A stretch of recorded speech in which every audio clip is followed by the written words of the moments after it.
Hey there, CreativeSarah here, and I have another Dollar Tree DIY for you.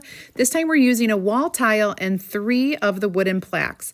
Now these wall tiles are self-adhesive, but I had to cut them apart, and so only the white part is going to stick down. I trimmed them to the wall or to the plaque, and I'm just gluing that top part down because we want to have that nice texture on top.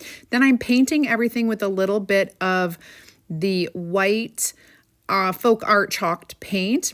Everything gets 2 coats of paint so that it's nice and solid white. And then I'm going to, as soon as it's dry, I'm going to go ahead and use a little bit of the darker folk art paint with a dry brush and just kind of go over those raised parts to make it look nice and distressed. Once that's done, we're going to glue it all together. I'm using hot glue to glue them together, and I'm putting some popsicle sticks just to stabilize it a little bit, and then the front one will also get glued down.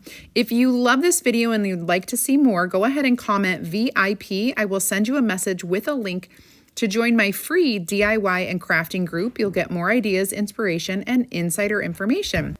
Then I glued on some more fall leaves and ribbons. You guys, if you love this, please subscribe to my page for more decor.